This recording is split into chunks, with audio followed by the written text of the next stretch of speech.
Zulkifli M. Abbas, ya. Yesus jelas mengatakan begini, Zulkifli M. Abbas, ya. Barang siapa yang memandang perempuan, ya saya ulangi, barang siapa yang memandang perempuan kemudian menginginkan di dalam hatinya, sesungguhnya dia telah berzina dengan perempuan itu di dalam hatinya. Ya, saya kembali kepada kisah Nabi Muhammad ketika dia mengunjungi anaknya Said dan istrinya ketika Said sedang pergi. Tetapi ada istrinya Zainab di rumah. Ya, Muhammad memandang Zainab kemudian menginginkannya. Maka saya kembali kepada apa yang Yesus ajarkan kepada saya. Ternyata Muhammad telah berbuat zina. Ya. Cendol, di dalam kitabmu itu tidak dikatakan punya istri atau masih bujang. Kamu jangan ikuti cara Paulus dong. Yang jujur dalam beragama. Kamu niatnya menghujat Rasulullah Muhammad SAW. Kenanya, ketamparnya ke kamu juga. Tetapi aku berkata kepadamu, setiap orang yang memandang perempuan, tidak dikatakan setiap bujang atau setiap orang yang sudah punya istri. Tidak. Setiap orang yang memandang perempuan serta menginginkannya, maka dia sudah berzina. Bapakmu memandang emakmu, bapakmu menginginkan emakmu, berarti mereka sudah berzina. Berarti kamu anak hasil zina. Masih mau? Masih mau menghujat? Setelah sadar kalau kau itu anak zina, masih mau menghina Rasulullah Muhammad SAW dengan kebutaan. Masih? Belum malu juga? Belum sadar juga? Astaghfirullahaladzim.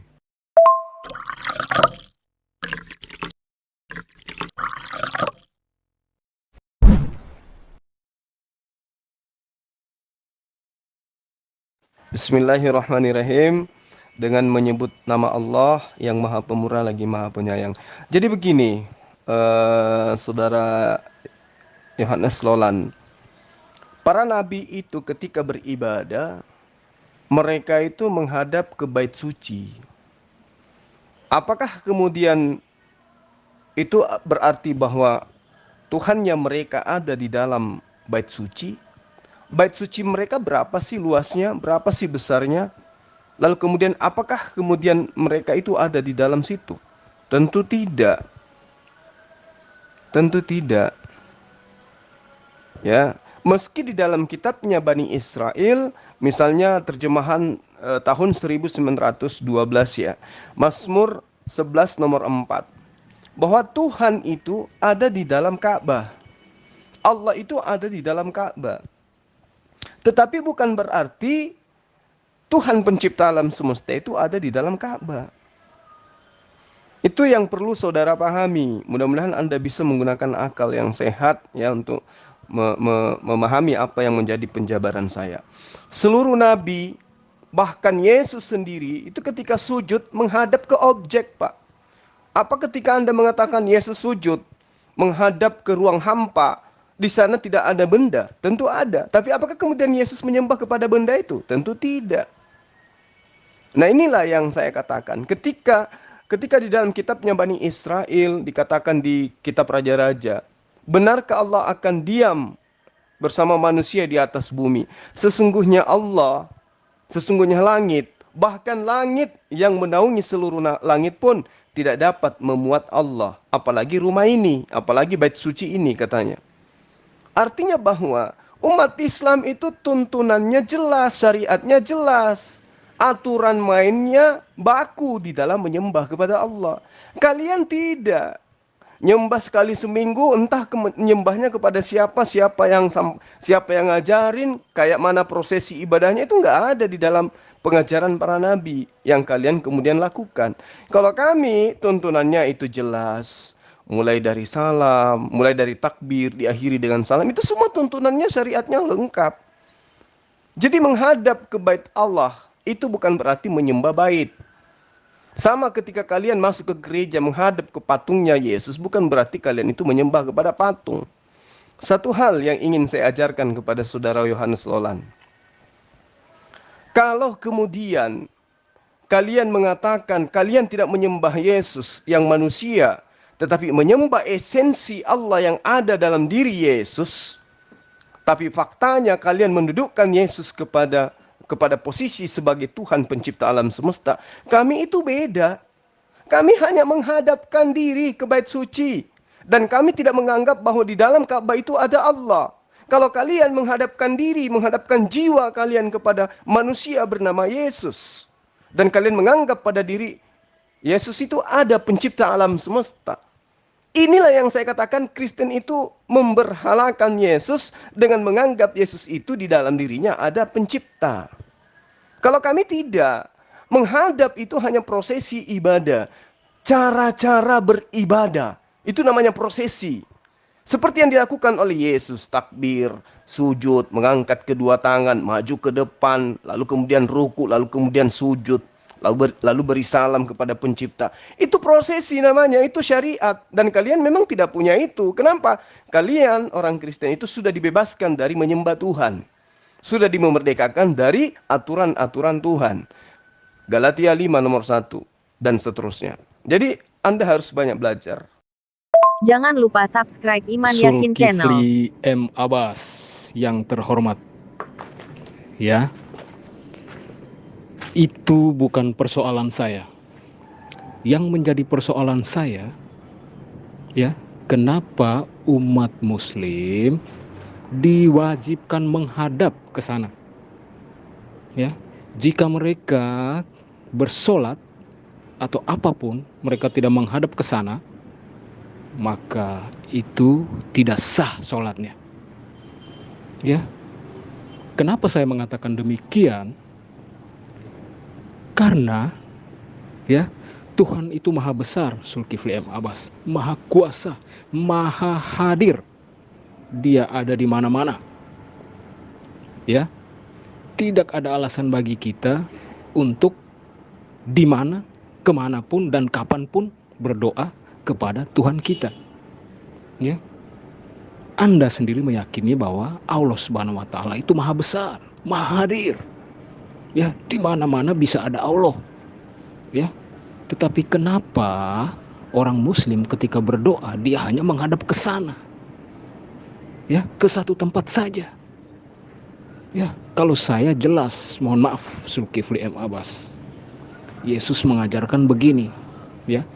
Di mana 2 atau 3 orang berkumpul, di sana Tuhan hadir.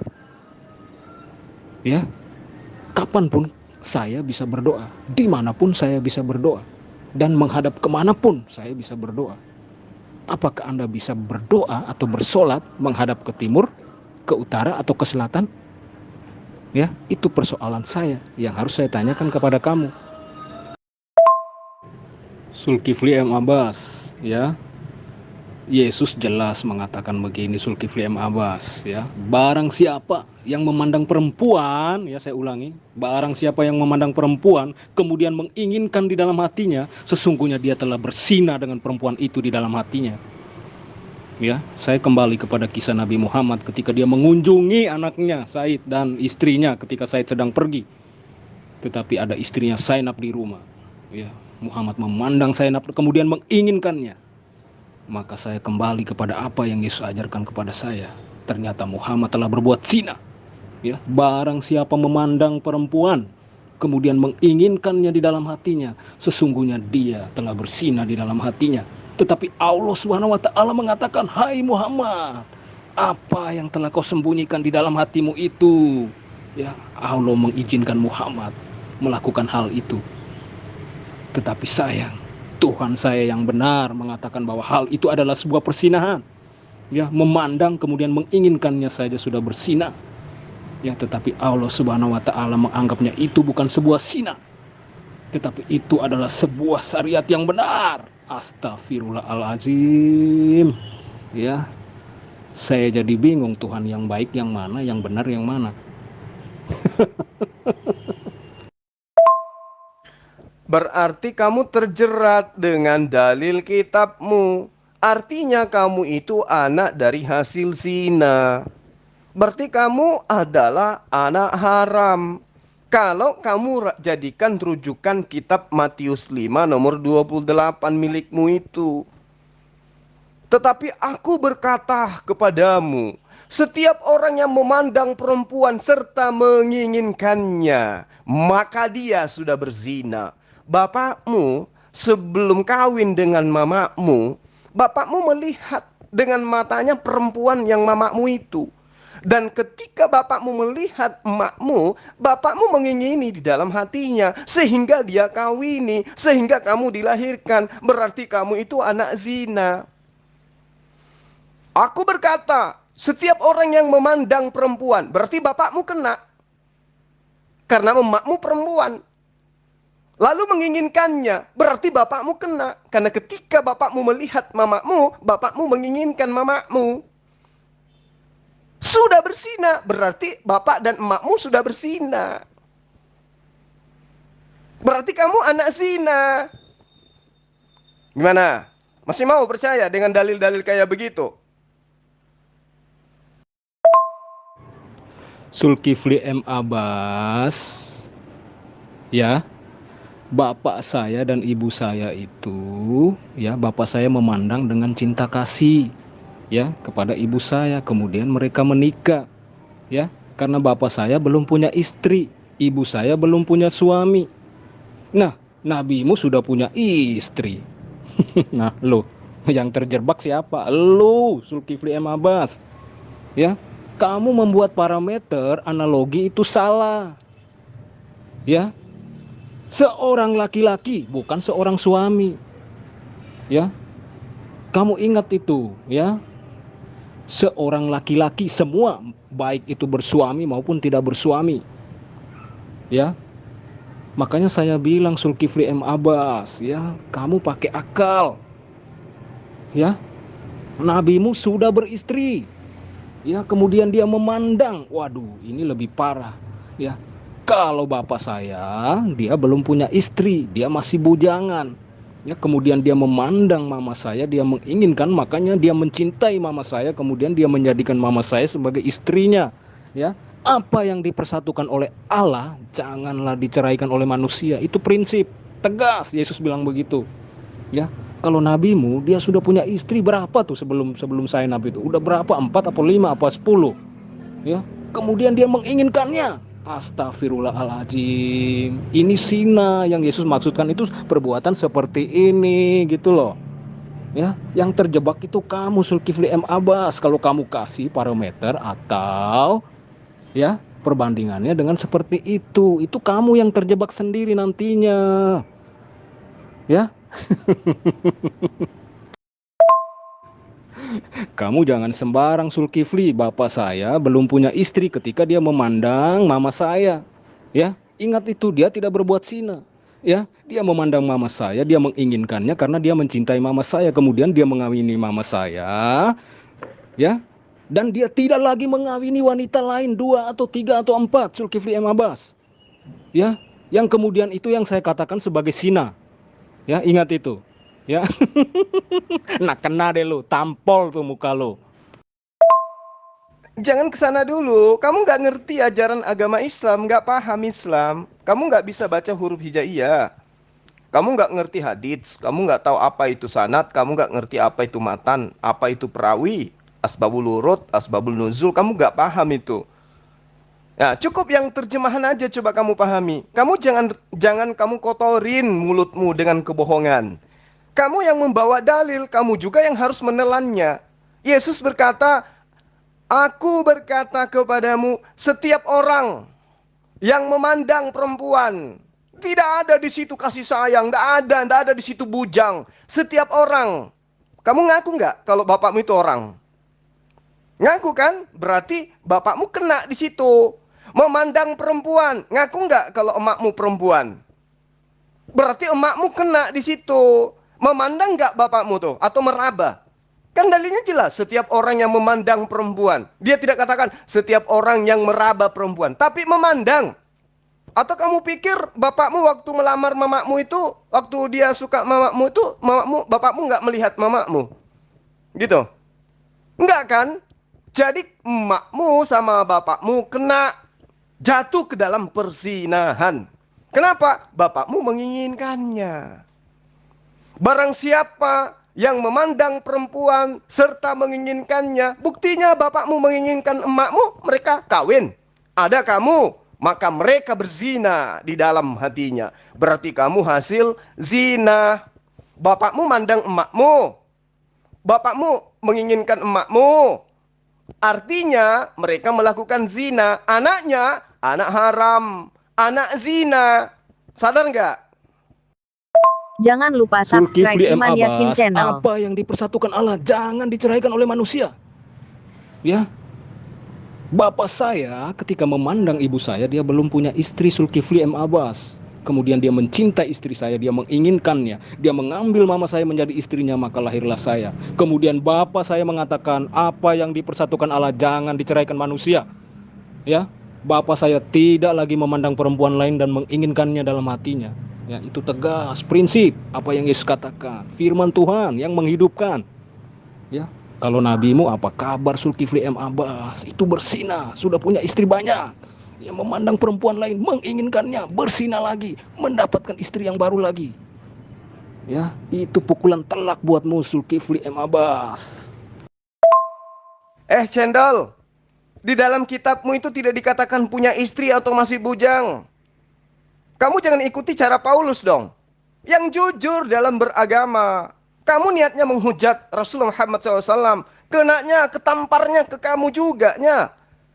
Tetapi aku berkata kepadamu, setiap orang yang memandang perempuan, tidak dikatakan setiap bujang atau setiap orang yang sudah punya istri. Tidak. Setiap orang yang memandang perempuan serta menginginkannya, maka dia sudah berzina.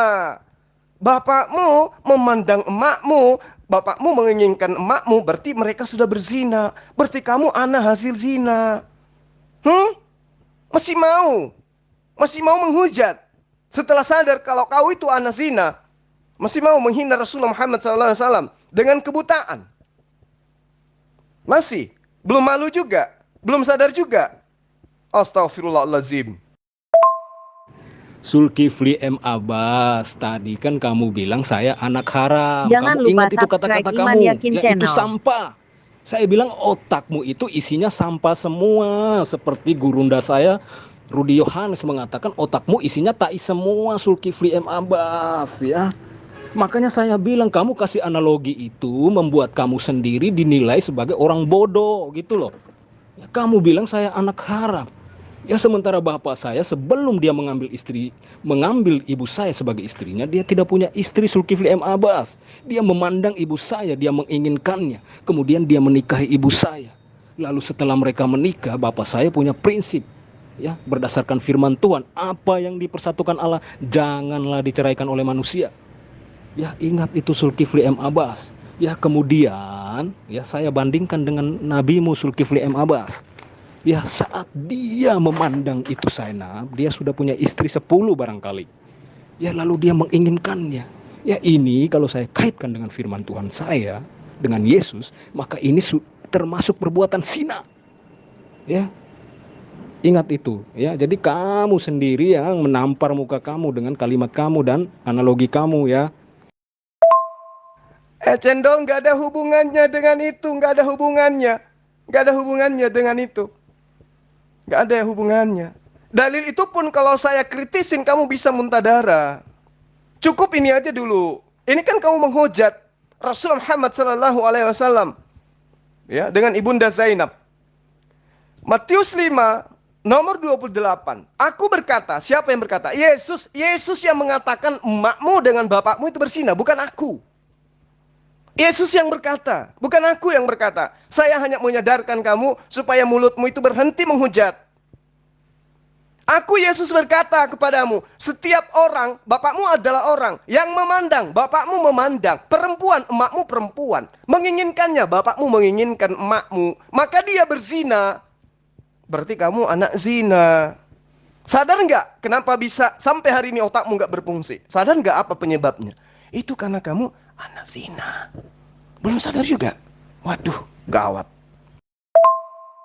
Zulkifli M. Abbas, saya sudah mengatakan bahwa itu berlaku untuk setiap laki-laki. Ya, ingat itu. Makanya Yesus mempertegas apa yang dipersatukan Allah jangan diceraikan oleh manusia. Ya, Zulkifli M. Abbas, ingat itu. Ya, makanya bapak saya ketika dia menikahi istri saya, menghasilkan saya, bapak saya tidak lagi menceraikan istri saya, tidak lagi memandang perempuan lain, karena jika dia memandang perempuan lain, dia sudah berzina. Nah, Nabi lu kena deh sama ayat ini. Ya, begitu caranya memahami ayat-ayat suci dari Tuhan, Zulkifli M. Abbas. Kalau saya bilang, itu bukan ayat suci ayatmu itu, menikahi perempuan 2 atau 3. Aduh, itu sudah berzina, Zulkifli M. Abbas. Ya, Yesus itu akhlaknya lebih mulia dengan mengatakan, ya, seorang laki-laki jika memandang perempuan dan menginginkannya, dia sudah berzina dalam hatinya. Apa yang dipersatukan Allah jangan diceraikan manusia. Ya, ingat itu Zulkifli M. Abbas, ya. Kamu, nabimu, Allahmu kena tampar, ya. Kena tampar, dia langsung marah dia. Makanya saya bilang, Zulkifli, ya, bahasa kotormu, otakmu yang penuh sampah tadi, yang kamu bilang saya anak haram, ya, itu sendiri yang membuat kamu itu terlihat seperti orang bodoh gitu loh. Ya, analogimu itu sebenarnya menjerat kamu dalam sebuah kebodohan gitu loh, Zulkifli M. Abbas. Ya, kamu sadar sebenarnya menurut saya. Ya, sebenarnya kamu sudah sadar bahwa analogi kamu itu sudah menjebak kamu, ya, makanya kamu marah-marah. Aduh, santai bro, ya, jangan begitu. Makanya saya bilang, ya, memahami segala sesuatu itu harus dengan analogi yang jelas, harus dengan pemikiran yang cerdas, ya, dengan logika gitu loh. Ya, kamu sudah kena tampar dengan logikamu sendiri gitu loh, ya. Ya, pintar sedikit kenapa? Mau seperti apapun kamu berkelit, statusmu sebagai anak zina berdasarkan tuduhan Yesus itu kamu nggak bisa lolos di situ. Aku berkata kepadamu, setiap orang yang memandang perempuan serta menginginkannya, maka dia sudah berzina dengan dia di dalam hatinya. Kamu mau loncat ke Matius 19 nomor 6. Gak nyambung kamu, gak nyambung. Nanti akan saya ulas ini. Bagaimana dalil ini kemudian Allah yang dituduhkan. Orang yang diperkosa diwajibkan dinikahi. Kemudian orang yang berzina di Kristen. Orang yang melakukan pencabulan. Mereka harus dipersatukan. Mereka dikawinkan. Lalu kemudian Tuhan yang dituduh untuk bahwa mereka dipersatukan oleh Tuhan. Nanti saya ulas. Sekarang pengakuanmu dulu. Bahwa di dalam Matius 5 tidak ada standarisasi bahwa itu adalah bujang ataupun orang yang sudah menikah. Di situ sangat terang Yesus memperingatkan. Aku berkata kepadamu, setiap orang yang memandang perempuan serta menginginkannya sudah berzina dengan wanita tersebut di dalam hatinya. Berarti kamu anak zina. Karena bapakmu menginginkan ibumu. Mau kau bilang, ibu, bapak saya kan masih bujang. Tidak ada dalil yang menceritakan bujang ataupun sudah kawin. Dan di dalam agamamu juga tidak ada istilah kawin, tidak ada istilah nikah. Yang ada cuma kawin. Kawin, kawin, kawin. Sama dengan hewan, kawin. Hewan tidak kenal nikah. Hewan hanya kenal kawin. Kristen tidak kenal nikah. Kristen hanya kenal kawin. Jadi kamu harus sadari. Kamu anak zina berdasarkan pernyataan Yesus. Dari mana kamu menilainya sebagai anak zina, Zulkifli? Ya, bapak saya menikahi ibu saya itu tanpa memiliki istri yang lain, tanpa menduakan ibu saya. Ya, kalau bapak saya sudah menduakan ibu saya, itu namanya dia berzina. Dia tidak mengikuti apa yang Yesus katakan.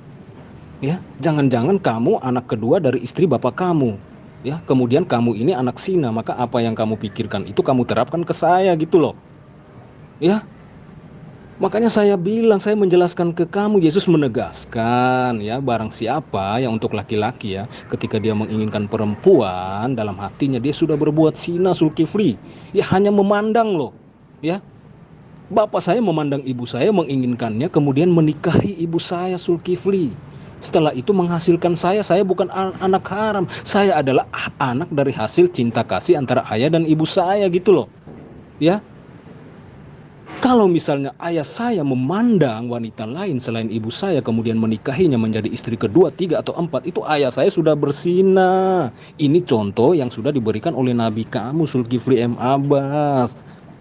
Ya, jadi kamu apapun cara kamu membela Nabi kamu, ya, itu tidak akan bisa menyelamatkan peristiwa itu. Ya, menyelamatkan persinahan itu, menyelamatkan kisah itu dari kekufuran, Zulkifli M. Abbas. Ya, makanya saya sudah berulang kali, ya, mengatakan bahwa analogi yang kamu buat ini, yang pertama menjebak, ya, menjebak kamu dengan otakmu yang sebenarnya tidak terlalu memahami gitu loh. Nah, semua orang akan menilai analogi kamu ini menjebak kebodohan kamu gitu loh. Semakin terbuka. Lalu yang kedua, Nabi dan Allahmu terjebak juga dengan analogi yang kamu buat, Zulkifli. Jadi yang haram itu nabimu, ya, istri dan anak-anaknya gitu loh. Ya, bikin malu saja kamu di sini. Siapa yang marah, coy? Memang saya begini, cara dialog saya begini. Kalau lagi menerapi pasien, kamu kan pasien saya. Cara kamu diobati itu bukan dengan Kombantrin, bukan dengan Kalpanax lagi, tapi harus dengan penekanan-penekanan agar otakmu itu saraf-sarafnya berfungsi. Setelah mendengarkan dengan kupingmu apa yang saya bahasakan, apa yang saya lisankan. Kitabmu yang menerangkan, menjawab tuduhanmu. Aku Yesus berkata kepadamu, setiap orang yang memandang perempuan serta menginginkannya sudah berzina dengan perempuan itu di dalam hatinya. Berarti kamu itu pezina, hasil zina maksud saya. Ini dalil dan ini pengakuan Yesus, bukan ajaran saya. Bukan pernyataan saya. Saya hanya mengutip terjemahan baru tahun 1974. Tetapi aku berkata kepadamu, siapa aku ini? Yesus. Setiap orang yang memandang perempuan serta menginginkannya sudah berzina dengan dia di dalam hatinya. Bapakmu memandang emakmu. Bapakmu menginginkan emakmu sampai mereka kawin, sampai kamu ada. Berarti kamu hasil zina. Mau lari kemana coba? Mau lari ke Matius 19 nomor 6. Nanti akan saya tampar lagi kamu. Maka lebih parah lagi nanti kalau saya uraikan dalil-dalilnya. Sekarang kamu akui aja dulu. Memang berdasarkan pernyataan Yesus, bapakmu menginginkan emakmu, berarti mereka sudah berzina dan kamu adalah anak haram. Anak haram artinya anak zina. Kamu bukan bukan mengobati saya, Zulkifli. Kamu justru sebaliknya, kamu ini belum sembuh gitu loh. Ya, jadi saya sebenarnya salah mengunjungi dokter gitu loh. Ya, sebenarnya dokter ini sebenarnya dokter yang tidak waras. Ya, yang mungkin barangkali sudah didiskualifikasi dari Perhimpunan Kedokteran Indonesia mungkin. Karena mungkin mereka menerima gugatan dari Bang Rudi kali ya. Kalau isi otakmu itu sampah semua atau tai semua istilahnya Bang Rudi. Ya, gitulah. Ya, makanya saya bilang, Zulkifli, ya, analogimu itu kau perbaiki dulu, jadi otakmu terlihat pintar gitu loh. Selama Anda masih memakai analogi itu, maka nabimu akan terjebak, Zulkifli. Ya, sudah saya jelaskan. Ya, seorang laki-laki memandang perempuan kemudian menjadikannya sebagai seorang istri, itu dia tidak berbuat zina. Ya, maka ketika bapak saya memandang ibu saya kemudian menjadikan ibu saya sebagai istrinya, ya, maka saya adalah anak yang dihasilkan dari cinta kasih antara ayah dan ibu saya. Ya, kalau Nabi Muhammad itu ketika dia sudah punya istri, ya ingat itu. Ya, dia sudah punya istri 10 loh. Ya, lalu dia memandang wanita lain kemudian dia menginginkannya, itu dia sudah berbuat zina gitu loh. Apalagi dia menjadikannya sebagai istri. Buset. Ya, di Matius 5 itu sudah jelas, Zulkifli, pengajaran Yesus. Ya, barang siapa yang menikahkan janda yang diceraikan, dia juga berbuat zina. Ya, kalau Muhammad menikahi para janda yang diceraikan, itu dia sudah berbuat zina gitu loh. Kalau kita kaitkan dengan pengajaran Yesus gitu loh ya. Zulkifli M. Abbas, ya. Itu saya baru kasih satu loh pesan dari Yesus, ya. Belum lagi saya kasih barang siapa jika menikahi seorang janda yang diceraikan, itu pun dia berbuat zina gitu loh. Ya, kalau nabimu kan, aduh, saya juga jadi malu juga nih. Ya, berarti perkataan Yesus benar nih, jika ada orang yang menikahkan seorang perempuan yang diceraikan, dia sudah berbuat zina. Berarti cocok nih kalau saya kaitkan dengan kisah nabimu tadi yang saya buat lebih dulu, lebih awal tadi tentang Zainab ini. Ya, gimana tuh Zulkifli? Bukan saya yang mengatakan, sekali lagi saya katakan, Yesus yang mengatakan itu. Dan di situ tidak dikatakan bahwa setiap orang yang sudah menikah atau sudah kawin. Tidak ada di situ diterangkan setiap orang yang sudah kawin kemudian menginginkan perempuan lain maka dia berzina. Tidak ada. Yesus hanya menerangkan setiap orang, berarti laki-laki. Kenapa? Karena memandang perempuan berarti lawan jenis. Setiap laki-laki yang memandang perempuan, menginginkannya, sudah berzina dengan dia di dalam hatinya. Emakmu sama bapakmu sebelum mereka melakukan prosesi perkawinan ala Yunani, mereka itu saling menginginkan, memandang, saling pandang. Ketika mereka saling pandang, mereka saling menginginkan. Karena tidak mungkin mereka kawin kalau tidak saling menginginkan, tidak mungkin. Maka karena mereka saling menginginkan, mereka saling memandang, maka mereka sudah berzina. Hasil dari persinahan mereka melahirkan anak zina. Itu dalil dalam kitabmu. Kalau dalam ajaran agama Islam, la taqrabuz zina, jangan kau mendekati zina. Berarti di Islam itu memang dilarang. Kalau ini mah tidak. Hanya dikatakan setiap orang yang memandang perempuan serta menginginkan sudah berzina dengan dia di dalam hatinya. Berarti ketika emakmu, bapakmu, mohon maaf ini saya harus bawa orang tuamu ya.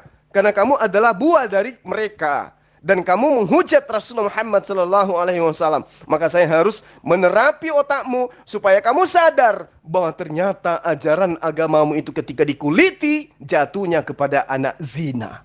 Ini baru satu poin loh. Saya belum mengulas ulangan 25, nomor 25. Saya belum ulas itu. Saya belum mengulas Matius 19 nomor 6. Saya belum mengulas itu. Belum. Saya masih memberikan rasa empati samamu. Karena kamu ini orang yang tidak terpelajar terhadap kitabmu. Belum, saya belum membahas itu. Saya belum membahas bagaimana Tamar, kasus Tamar di Kejadian 38. Belum. Saya belum membahas bagaimana Ulangan 22 nomor 28 sampai 29, wanita yang diperkosa harus menikah dengan yang memperkosa dia. Ya. Saya belum bahas itu loh. Belum. Belum lagi saya masuk ke dalam perjanjian baru kitab kamu yang dari Yunani itu.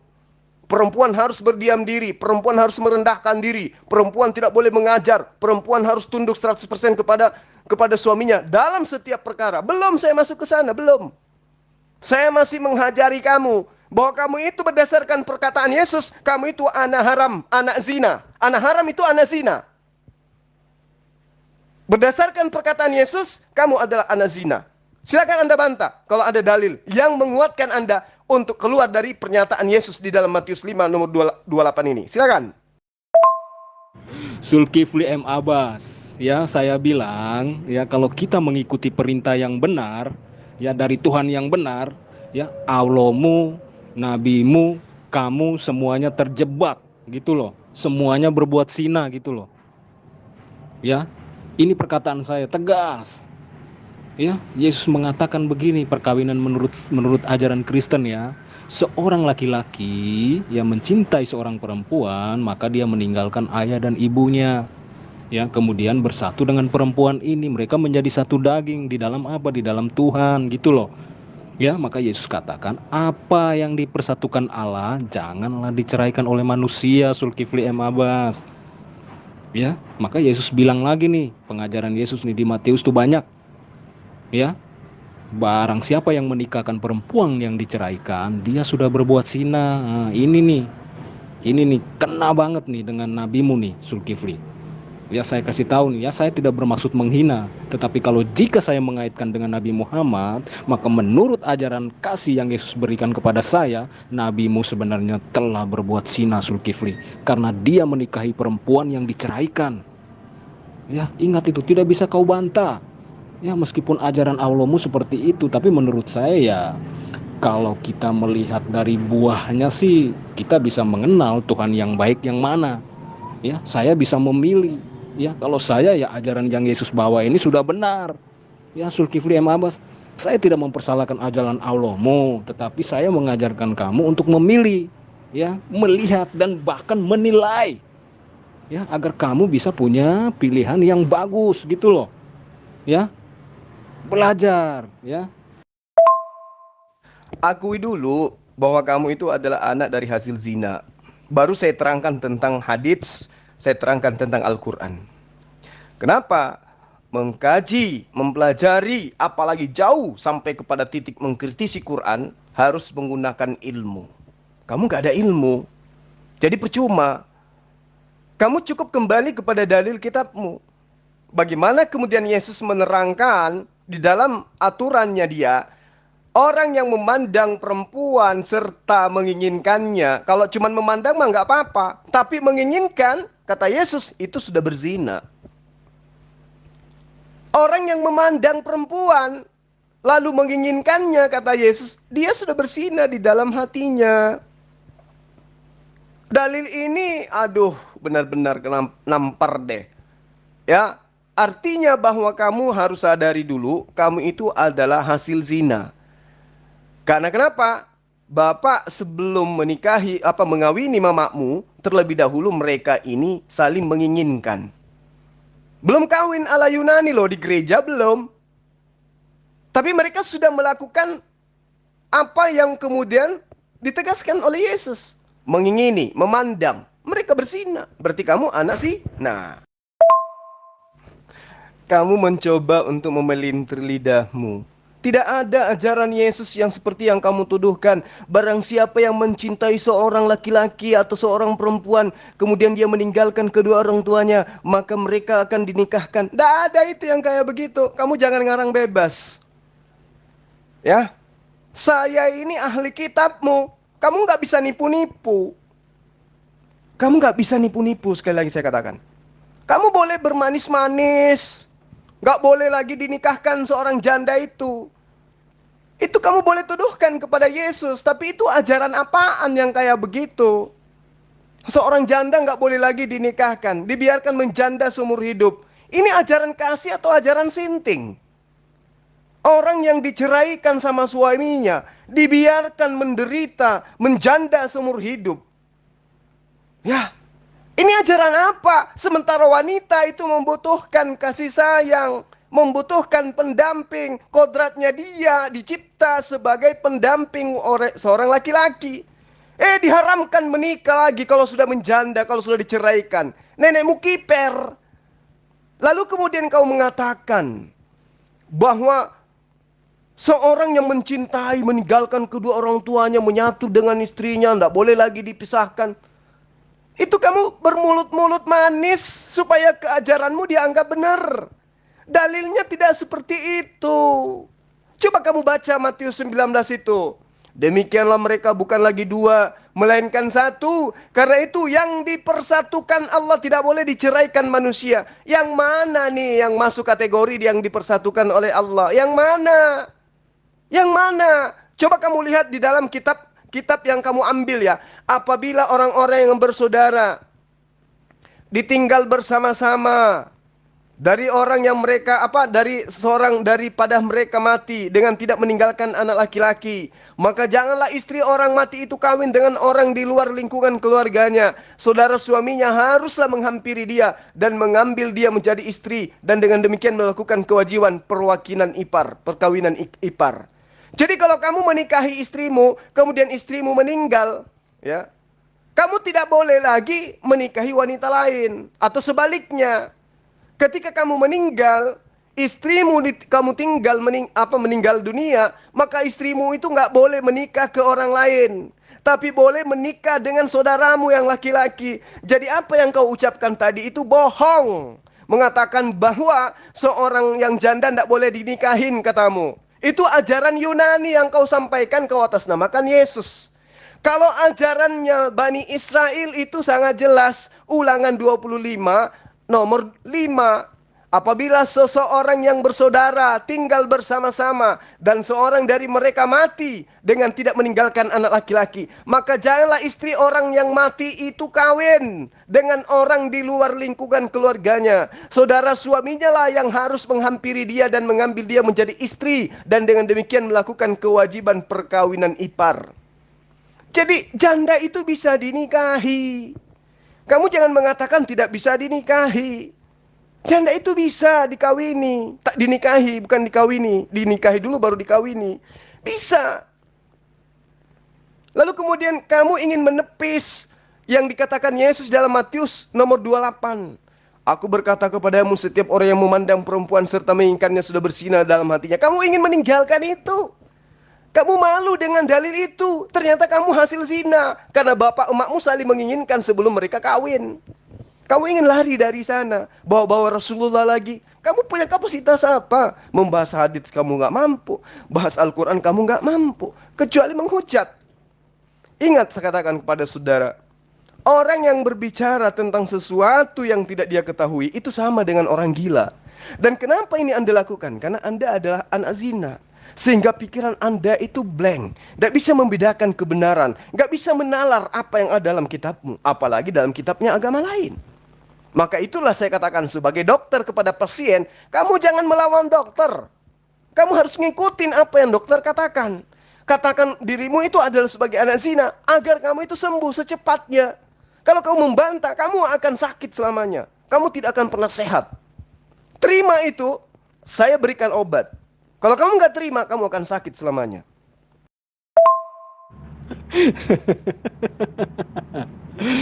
Waduh, Zulkifli, katanya penginjil jalanan, ya. Tapi yang jelek-jeleknya doang. Aduh, pengetahuanmu sempit sekali, Zulkifli M. Abbas. Makanya saya bilang, ya, jangan sok-sokan, ya. Sok-sokan menerjemahkan Injil sesuka hatimu, ya. Nanti Injil menampar mukamu sendiri, bukan cuma kamu saja yang ditampar, ya. Allah dan nabimu juga kena tampar gitu loh.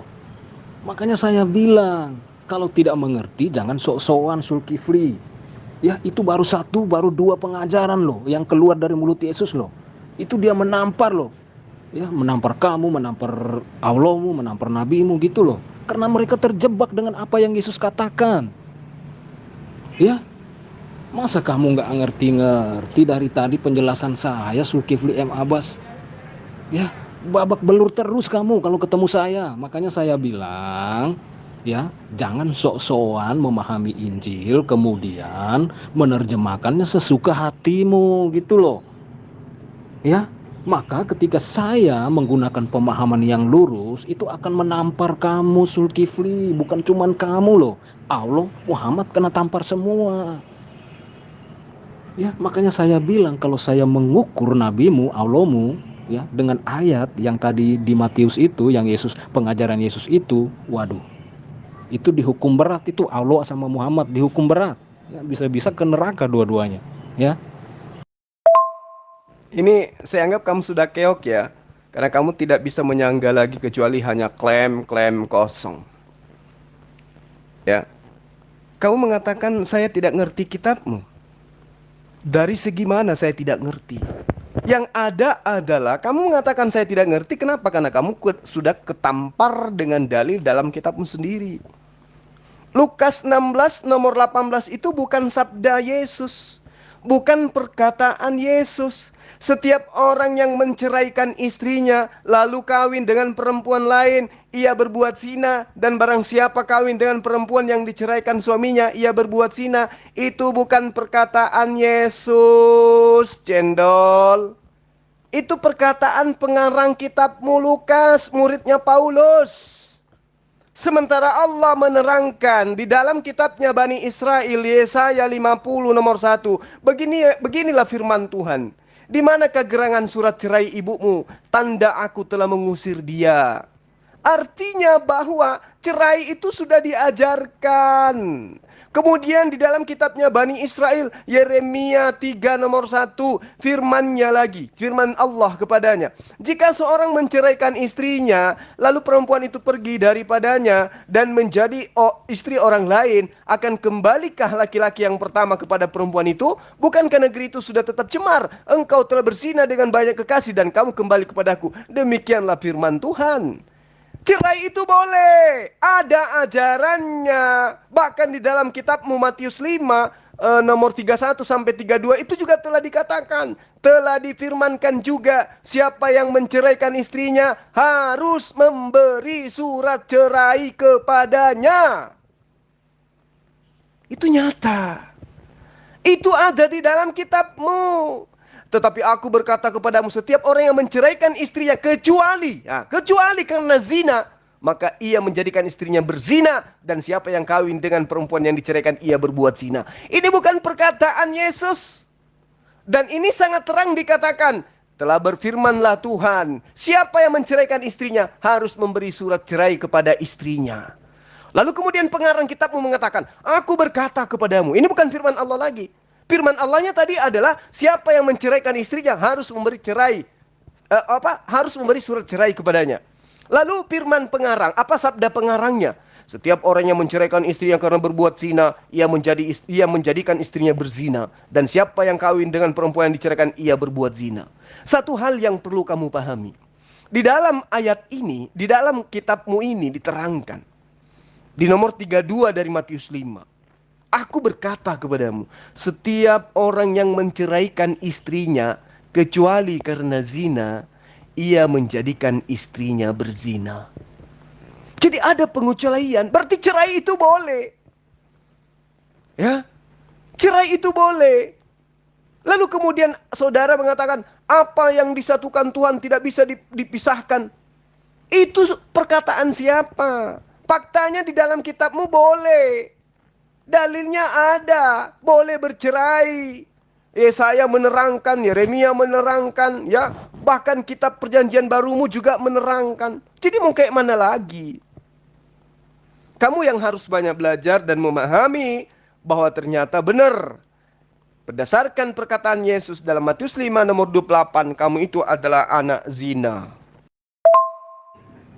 Zulkifli, ya. Kita fokus dari apa analogi kamu tadi, Zulkifli, ya, itu kamu sudah terjebak, sudah bebek belur saya istilahkan, ya, karena saya tahu dari kemarin kamu nggak berani muncul, karena pembahasan saya yang kemarin itu yang akan membuat kamu juga lebih bebek belur lagi, gitu loh, ya. Makanya saya bilang di sini saya mendidik kamu, menghantam kamu, mengajari kamu agar lain kali jangan mengajari sesuatu yang tidak kamu ketahui, tidak kamu pahami, gitu loh.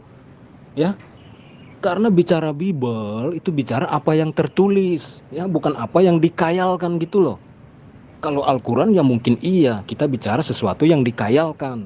Tapi kalau Bible jelas di situ tertulis, dikatakan sendiri, Yesus mengatakan demikian, gitu loh. Ya, makanya saya bilang kalau kamu bicara Bible terus, nanti saya menggunakan Bible untuk mengukur, ya, mengukur akhlak Allah dan nabimu. Ya, mereka terjebak enggak tuh di situ? Ya, tahu-taunya terjebak berkali-kali, ya, udah terbenam dalam lumpur apa? Lumpur neraka, ya. Nah, tertulis kan? Berarti apa yang tertuang di kitabmu kan? Nah, itu dia. Sudah tertulis di kitabmu. Kamu jangan memelintir lagi karena sudah tertulis. Nih, saya bacakan sekali lagi. Matius 5 nomor 28.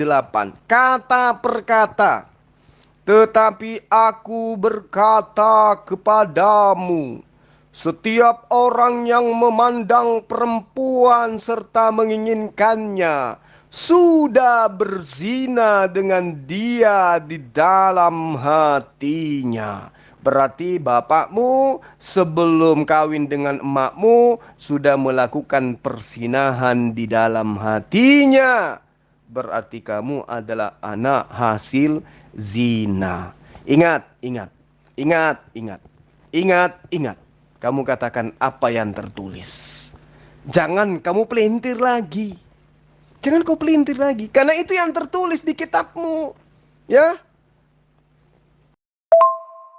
Zulkifli, ya, dari tadi juga saya berbicarakan apa yang Yesus katakan. Ya, barang siapa yang menikahkan, mengawini perempuan yang diceraikan, dia berbuat zina. Ya, ini Yesus menampar muka nabimu, Zulkifli. Saya sudah berkali-kali mengatakan itu. Ya, saya sudah berkali-kali loh. Makanya saya malu sebenarnya. Ya, saya malu gitu loh, malu apa ya, ngomongin nabimu itu sebenarnya saya malu terhadap diri saya sendiri, gitu loh. Ya, karena apa? Karena saya tidak seperti nabimu, gitu. Ya, kok ada orang seperti itu, ya. Ya, jatah malunya nabimu biar saya aja yang nanggung lah.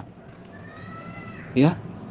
Makanya saya bilang Yesus mengatakan, ya, bahkan ditulis di situ, barang siapa, ya, yang, ya, jika seorang laki-laki, ya, barang siapa atau seorang laki-laki jika dia memandang perempuan dan menginginkannya, dia telah berbuat zina, gitu loh. Ya. Kemudian Yesus mengatakan nih soal perkawinan nih, ya. Seorang laki-laki meninggalkan kedua orang tuanya, begitu juga perempuan meninggalkan kedua orang tuanya dan bersatu, ya, menjadi satu daging. Apa yang dipersatukan Allah tidak boleh diceraikan manusia.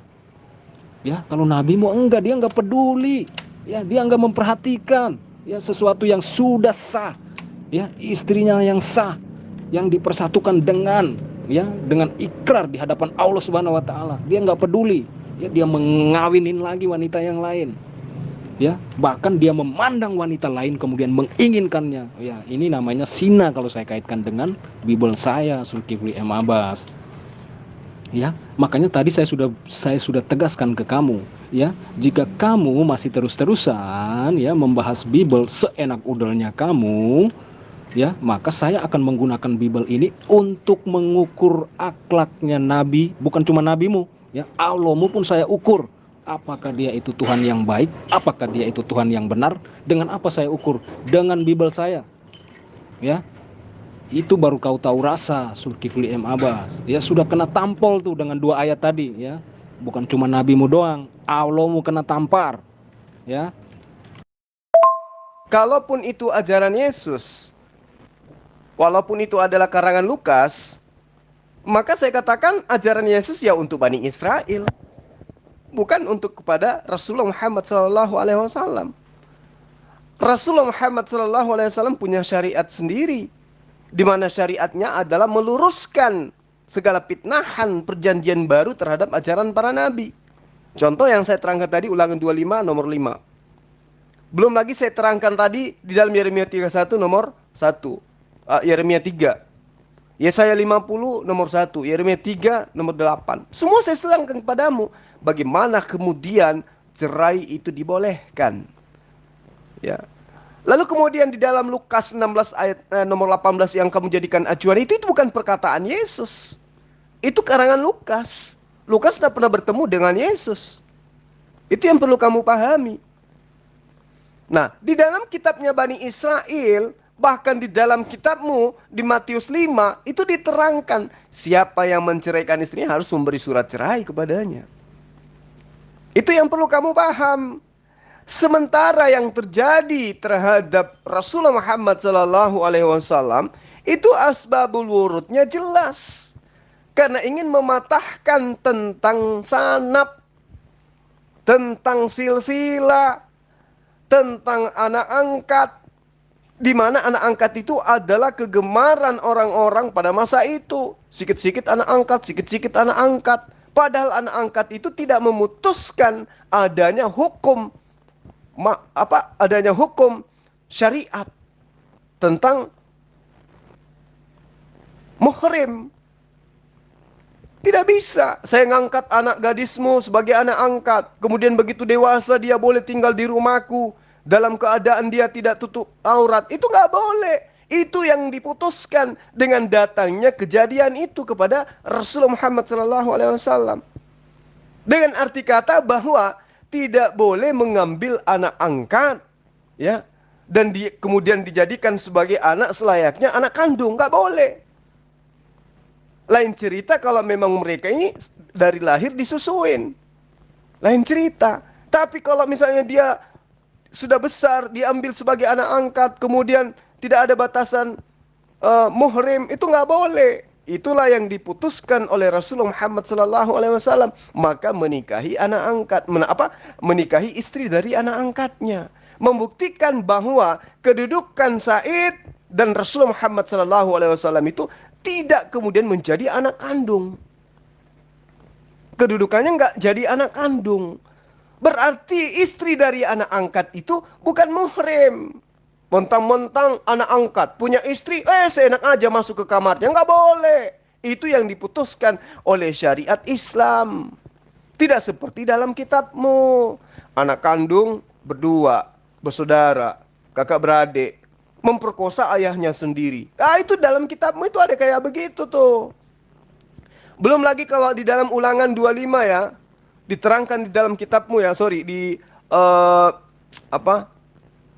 Ulangan 22, insya Allah saya tidak lupa. Ulangan 22 nomor 28 sampai 29. Apabila seorang bertemu dengan seorang gadis yang masih perawan dan belum bertunangan, lalu kemudian memaksa gadis itu tidur dengan dia dan keduanya kedapatan, maka haruslah laki-laki yang sudah tidur dengan gadis itu memberikan 50 shikal perak kepada ayah gadis itu, dan gadis itu haruslah menjadi istrinya. Sebab laki-laki itu telah memperkosa dia.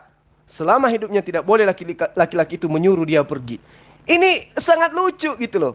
Siapa yang kemudian yang kena hukuman di sini?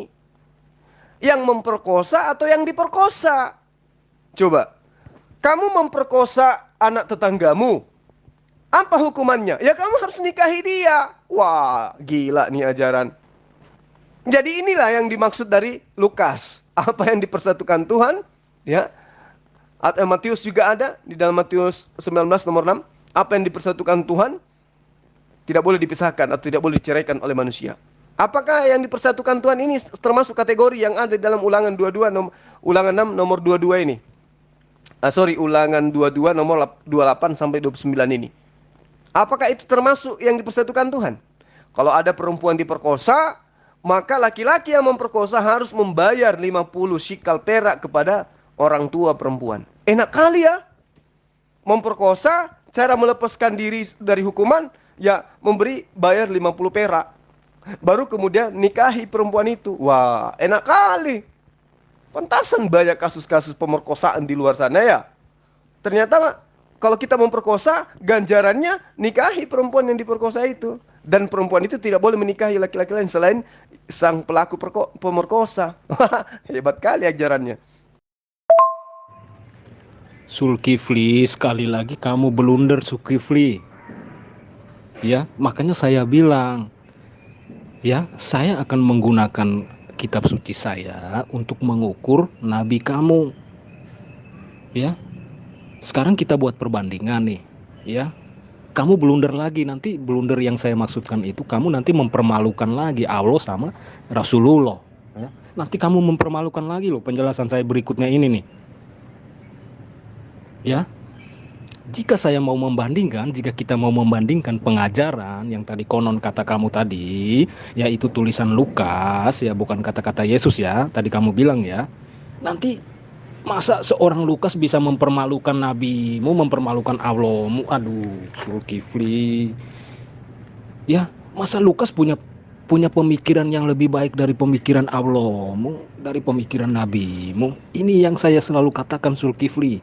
Ya, omonganmu itu ya menjadi bumerang buat kamu, Zulkifli. Sudah enak-enak kita bicara tentang firman Yesus, tentang perkataan Yesus. Sekarang kamu malah ngomongin Lukas, itu kata-kata Lukas. Ya, maka akan menjebak lagi. Aduh. Masa seorang yang Lukas itu yang lebih tahu, ya seorang Lukas dia lebih tahu, lebih berakhlak ketimbang, aduh saya nggak mau sebut lagi deh. Ya, makanya saya bilang dari pengajarannya itu kita bisa mengenal mana yang baik, mana yang salah gitu loh. Yang benar mana yang salah gitu loh.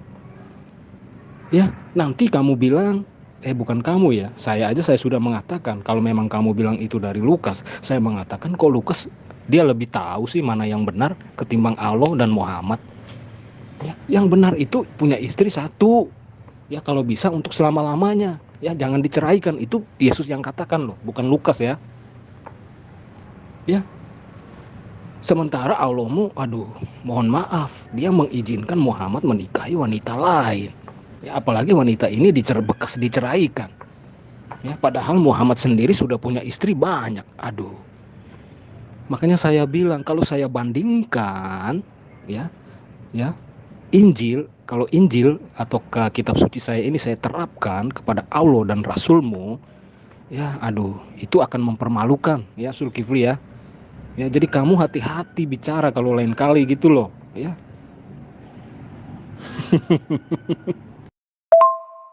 Yang mana yang bagus dari pernyataan Lukas itu? Yang mana yang bagus? Yang mana? Yang mana yang bisa menjadi kemudian pembuktian kebenaran yang berkesesuaian dengan hidup manusia? Yang mana? Kau mengatakan tidak boleh bercerai. Faktanya Kristen kawin cerai. Jadi nggak bisa kamu jadikan acuan untuk menilai Al-Quran, menilai Rasulullah, nggak bisa. Karangan manusia biasa kamu pakai menilai, nggak bisa. Kenapa? Karena untuk dijalankan oleh kaumnya saja nggak bisa. Apalagi kamu mau kukuhkan kepada seorang nabi. Nggak bisa dong. Faktanya, coba, yang baru-baru terungkap ini siapa yang melakukan seks bebas di luar sana? Banyak mayat-mayat ditemukan, banyak kuburan-kuburan anak-anak gadis ditemukan. Itu di mana itu? Siapa pelakunya tuh? Jadi karangan Lukas itu nggak bisa jadikan acuan penilaian. Karena terhadap umatnya saja nggak mampu untuk dijalankan itu. Yang pada intinya adalah kitabmu menampar kamu sendiri. Kitabmu menampar umatnya sendiri. Gak bisa kamu nilai. Rasulullah Muhammad SAW datang memberikan syariat. Dan syariatnya itu menjadi tuntunan hidup selama-lamanya sampai akhir zaman. Kitabmu nggak bisa. Apa yang dipersatukan Tuhan tidak boleh dicerai beraikan oleh manusia. Faktanya, cerai berainya orang Kristen itu. Demi Allah, di depan rumah saya. Depan rumah saya. Demi Allah, depan rumah saya. Sekali lagi saya katakan. Kawin cerai. Kristen mereka kawin cerai.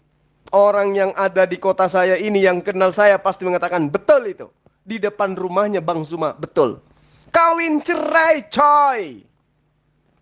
Artinya apa? Ketika diterangkan apa yang disatukan tidak boleh dipisahkan oleh manusia. Kecuali oleh maut. Berarti Tuhanmu kalah. Faktanya diceraikan oleh manusia. Yang sudah disatukan cerai berainya mereka oleh manusia. Coba. Berarti Tuhanmu kalah kalau dasarnya seperti itu. Ya, kamu nggak bisa kemudian menjadikan kitabmu untuk menilai Rasulullah Muhammad SAW. Kenapa? Kitabmu aja itu tidak bisa dijadikan pedoman hidup oleh umatnya, oleh kamu sendiri, nggak bisa. Orang Kristen cerai berai di mana-mana, kawin mawin. Hanya segelintir orang lah dari Kristen itu yang tetap teguh memegang janji itu. Meski tidak ada jaminan mereka tidak melakukan zina di belakang istri mereka, di belakang suami mereka. Faktanya mereka dikasih fasilitas kondom. Kondom siapa yang buat? Coba. Itu dulu yang kamu jadikan sebagai acuan dalam berpikir. Nilai dulu dirimu terhadap kitabmu. Bagaimana kitabmu menerangkan kamu itu anak zina. Matius 5 nomor 28. Siapa yang menginginkan wanita, lalu kemudian ya, memandang dan menginginkannya, maka dia berzina. Berarti kamu hasil zina. Karena orang tuamu melakukan itu. Memenuhi syarat itu. Indikasi itu kuat. Itu yang perlu kamu paham, sepaham-pahamnya. Tapi bagaimana mungkin kamu bisa paham? Membaca kitabku kamu gak bisa. Kamu hanya baca-baca lewat link-link saja. Nah itulah susahnya kalian ya. Ada pasien datang ke dokter. Udah dibilangin penyakitmu itu ini obatnya minum. Kamu gak mau. Jadi susah kamu sembuh itu. Ya selamanya kamu akan seperti ini. Zulkifli M. Abbas, ya, kamu ini terjebak terus, kamu lupa dengan apa yang kamu ucapkan, ya, makanya saya bilang, ya, kamu berusaha untuk menghindar atau ketika, ya, saya bilang, kamu berusaha untuk menghindar ketika kamu terjebak dengan apa yang kamu katakan, ya, lalu kamu memilih jalan apa? Ya, menuduh orang lain, ya, menghindar dari pokok persoalan, menghindar dari apa yang sedang dibahas. Ya, itu tipenya kamu, Zulkifli M. Abbas. Ya, tadi kamu sendiri yang mengatakan kalau itu bukan kata-kata Yesus, itu tulisannya Lukas.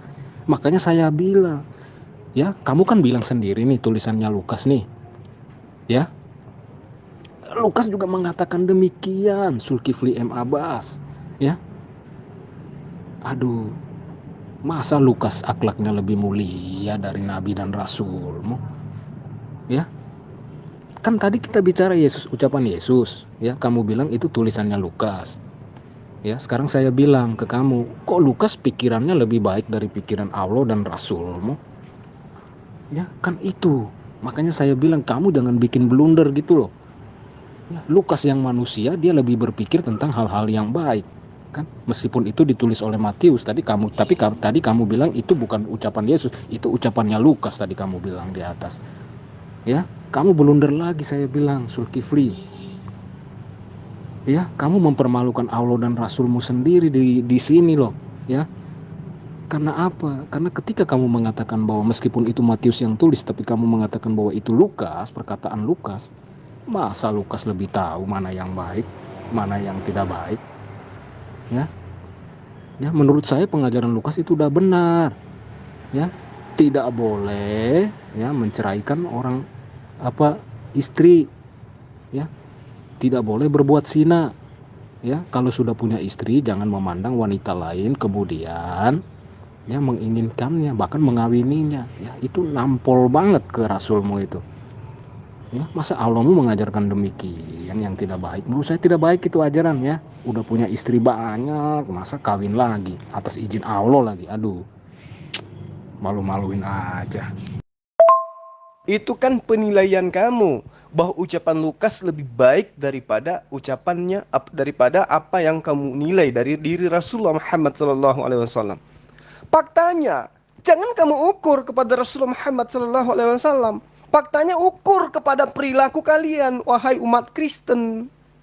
Bagaimana kemudian kalian cerai berai? Bagaimana kemudian kalian menemukan mesin kondom?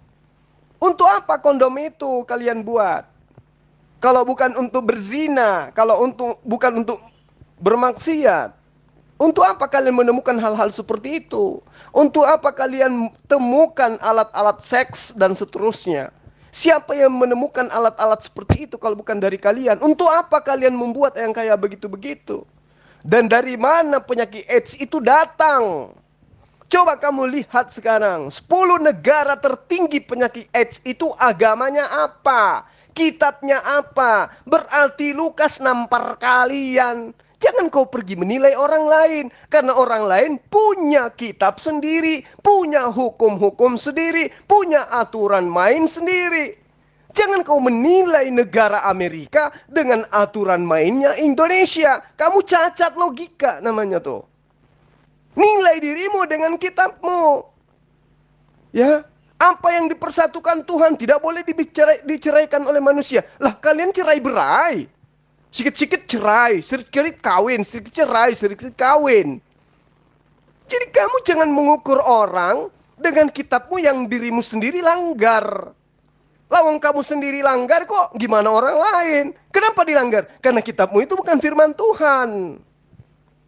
Yang firman Tuhan itu yang diterangkan di dalam Al-Quran. Wanita yang boleh dinikahi, wanita yang tidak boleh dinikahi, syarat sah nikah seperti apa. Itu yang berlaku itu di Quran itu. Kalau di kitabmu mana ada lagi yang berlaku lah. Kalian langgar semua kok.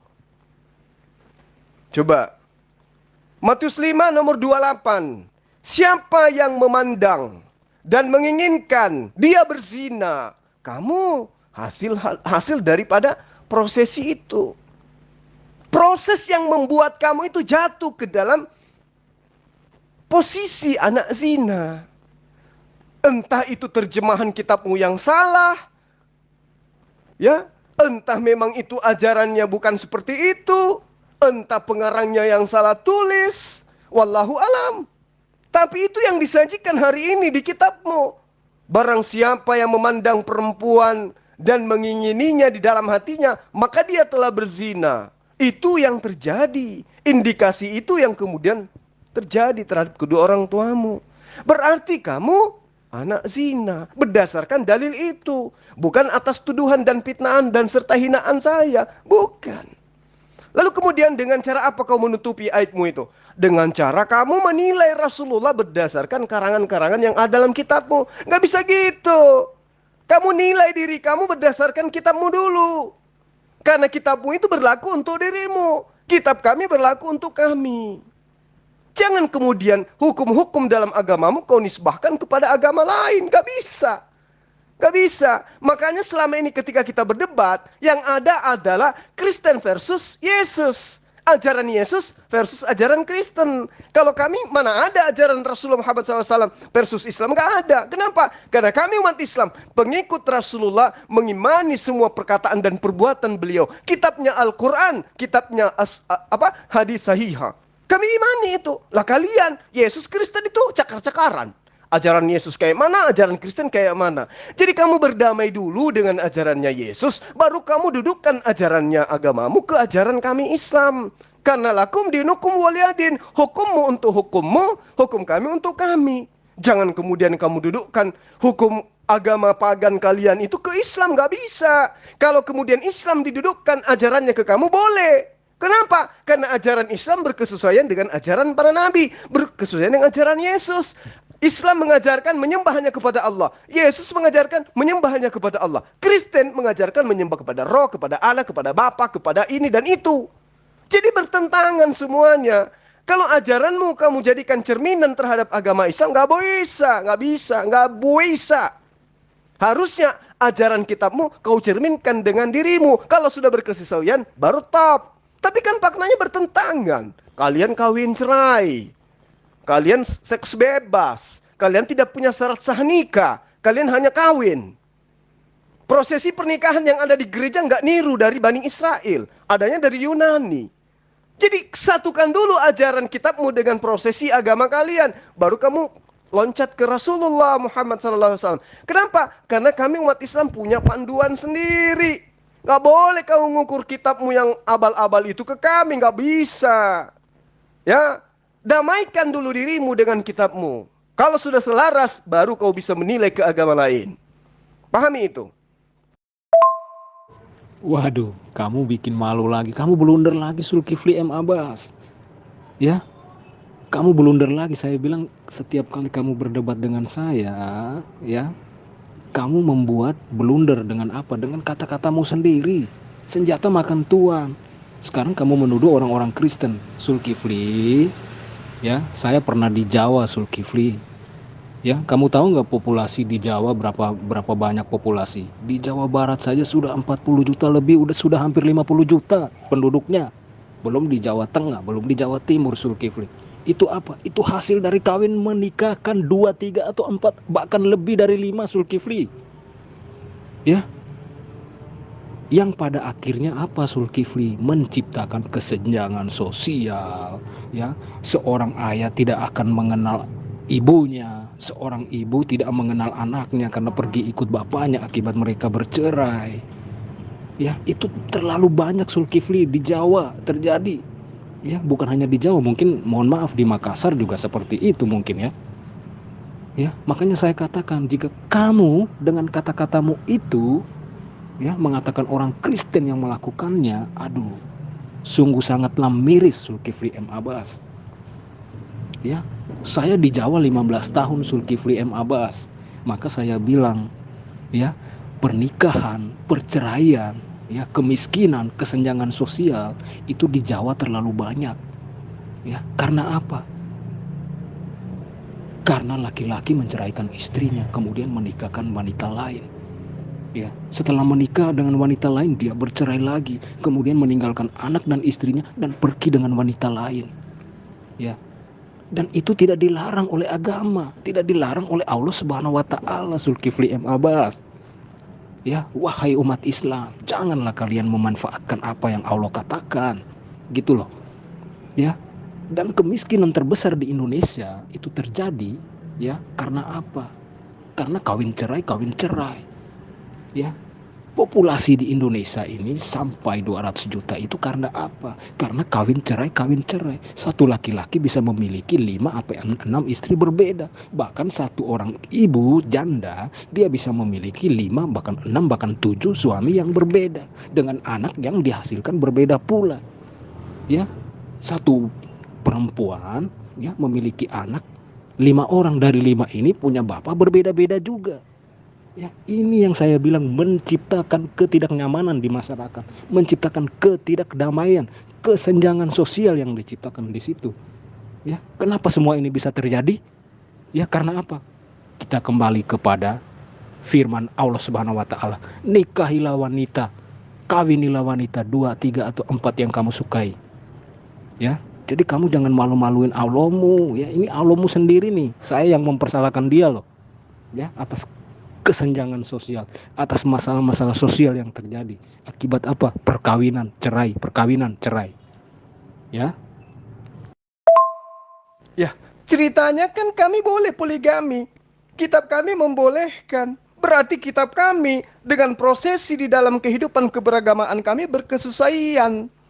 Yang masalah itu kitab lo yang bertentangan dengan hidup lo. Kitabmu yang bertentangan dengan hidup kalian Kristen. Kenapa? Karena memang kitabmu itu bukan firman Tuhan. Tidak berkesesuaian dengan kodrat manusia. Karena yang mengarangnya manusia, dia tidak tahu kodrat manusia itu membutuhkan hal yang seperti apa. Kalau kami memang sudah dituntun seperti itu. Para nabi semuanya poligami, coy. Termasuk Yesus. Halo? Jadi kamu itu jangan menilai Rasulullah Muhammad SAW dengan kitabmu. Sama kalau saya menilai Nabi Abraham kepada Musa. Nggak bisa. Karena mereka hidup di zaman yang berbeda. Mereka punya syariat yang berbeda. Nggak bisa. Aturan Indonesia kau pakai nilai Malaysia. Nggak boleh. Aturan Indonesia harus dipenuhi, dipatuhi oleh masyarakat Indonesia. Jangan kau minta aturan Indonesia dipatuhi oleh orang Amerika. Itu konyol dan bahlul namanya, kawan. Jadi kitabmu harus berkesesuaian dengan hidupmu. Kalau bertentangan, itu parah di situ. Kalau kami umat Islam, dengan kehidupan Rasulullah Muhammad SAW, dengan ajarannya, dengan syariatnya, sudah berkesesuaian. Itu yang perlu kamu pahami. Lah kamu ajarannya Yesus dengan Kristen bertentangan. Ajaran para rasulmu yang kau katakan rasul itu, pinjam kata dari Quran, bertentangan dengan ajaran Yesus. Ajaran agamamu bertentangan dengan ajaran para nabi Bani Israel. Itu dulu yang kamu selesaikan.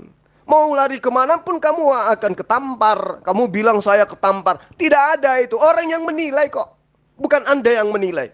Matius 5 nomor 28. Kamu itu nyata dikatakan sebagai anak zina. Berdasarkan kitabmu. Kitabmu yang untuk kamu. Jangan kau nilai ke orang lain. Gak bisa. Kalau Al-Quran untuk kamu itu betul. Kenapa? Al-Quran datang untuk mengcover semua pengajaran dari Allah yang diajarkan kepada para nabi terdahulu. Itu baru benar. Jadi reformasi itu mengcover semua materi-materi tentang apa yang ada di Orde Lama, Orde Baru. Bukannya Orde Baru mengkritisi mengkritisi reformasi. Otak kamu sakit. Makanya aku bilang kami itu pasien yang ngeyel, bebal. Dikasih obat nggak diminum, dikasih saran nggak mau nerima. Ya. Jadi saya katakan kepada kamu Lolan, saudara Lolan, Lalot. Kamu harus menilai dirimu berdasarkan kitabmu. Kalau kitabmu sudah bisa dipatuhi oleh orang Kristen, baru boleh kau katakan aturan main di dalam kitabmu itu benar dari Tuhan. Tapi kalau tidak, maka dari saat sekarang inilah kamu harus meninggalkan ajaran itu.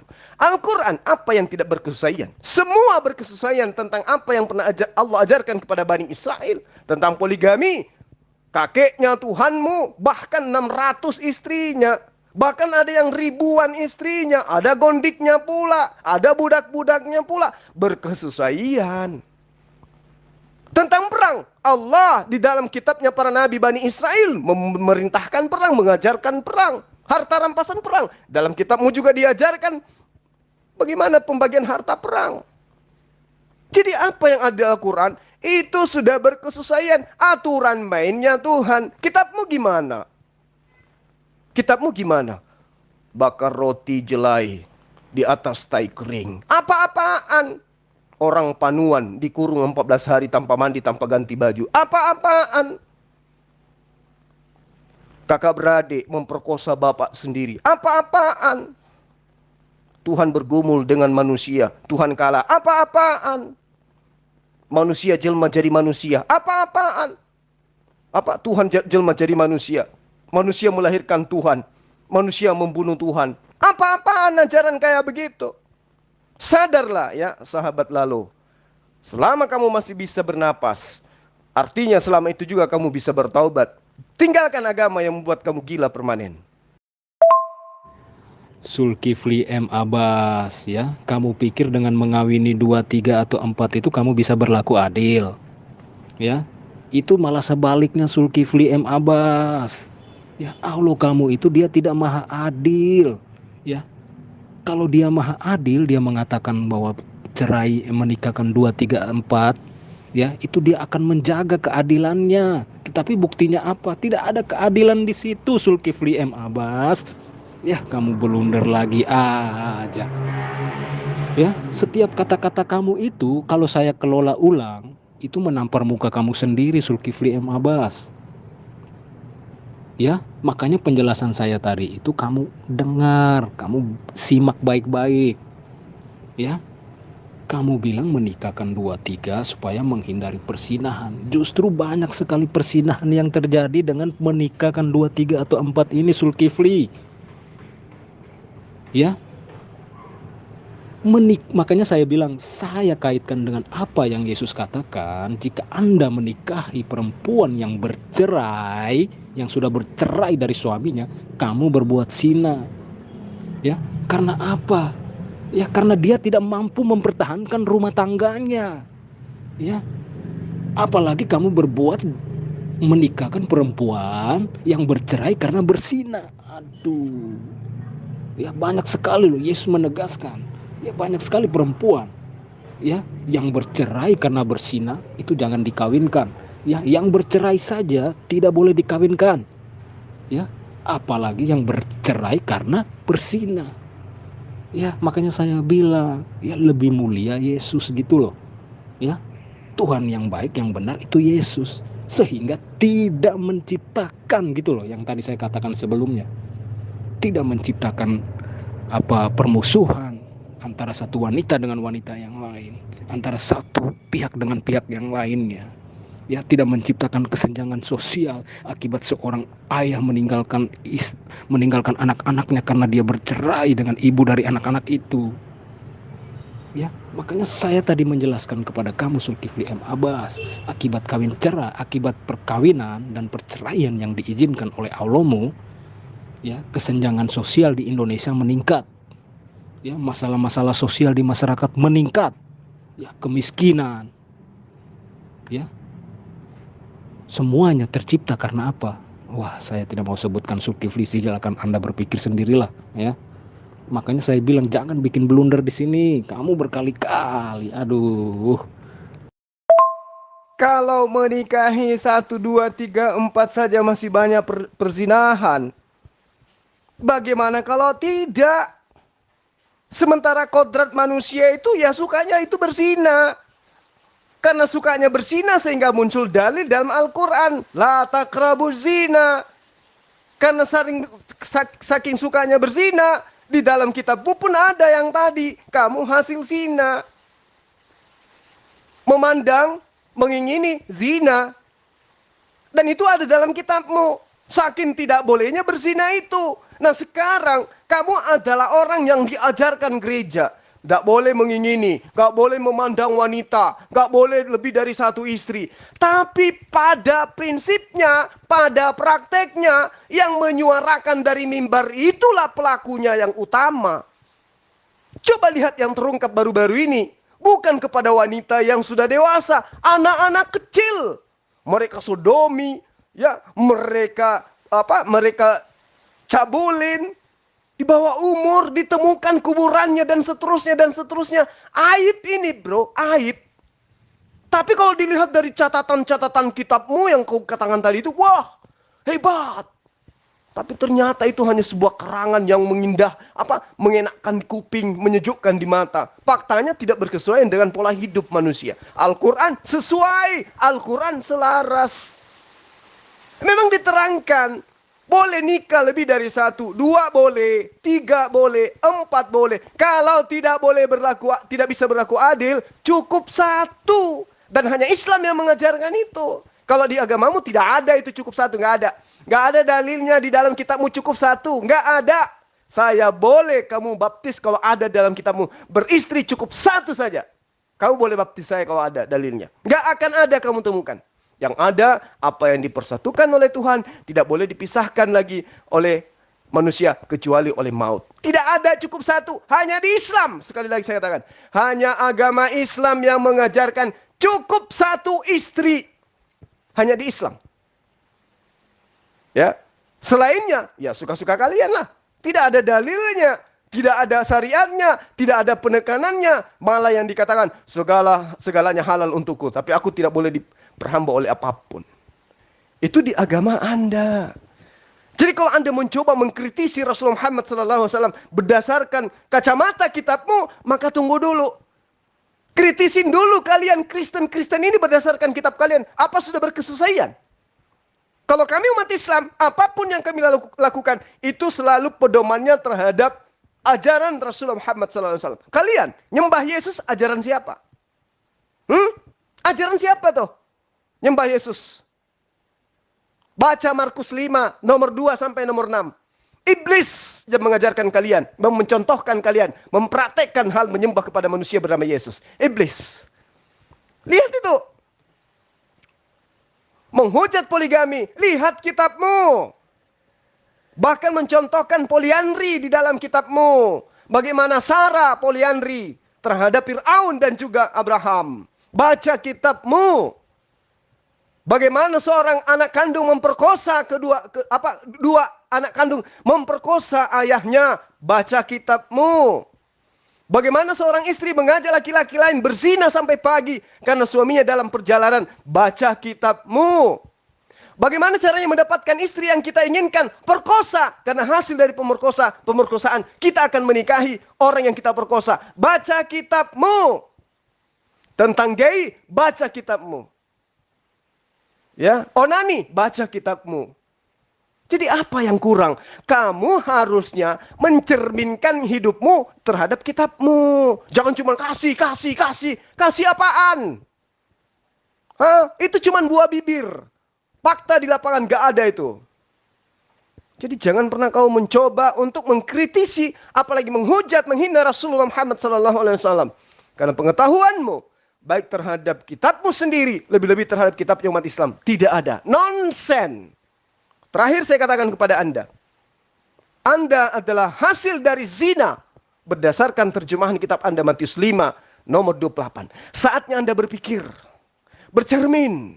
Oh, ternyata kami ini adalah anak zina berdasarkan Matius 5 nomor 28.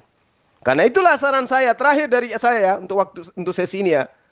Saya katakan kepada Anda, sebelum Anda mengkritisi Islam, pelajari buku panduan, buku pedoman agama Islam, Al-Quranul Karim dan hadis sahih. Jangan kau belajar dari sesamamu orang-orang kafir. Belajar terhadap orang Islam yang paham kitab sucinya. Kalau kamu belajar dengan teman yang sudah akrab denganmu, belajar sama saya. Saya siap membantu Anda untuk belajar Quran. Paham?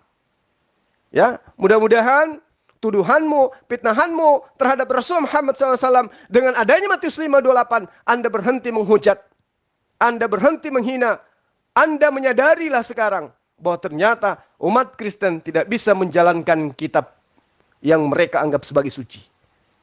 Jadi bagaimana mungkin kemudian kitabmu yang hanya kerangan itu kau pakai menilai agama lain? Berhenti untuk itu.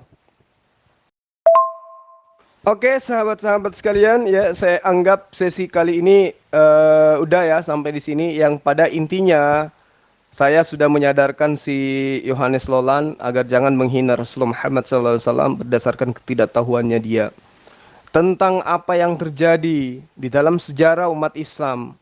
Risalah ke Rasulullah Muhammad SAW menikahi Zainab binti Jahsy, itu kita umat Islam sudah tamat itu ya. Kita sudah ngerti apa sebabnya, poin-poin hikmah apa yang ada di dalamnya, yang terkandung seperti apa dan seterusnya. Ya, dan ini sudah sering saya uraikan. Jadi saya tidak perlu mengulasnya lagi. Kemudian di dalam sesi kali ini jelas ya si Yohanes Lolan ini ketampar habis-habisan.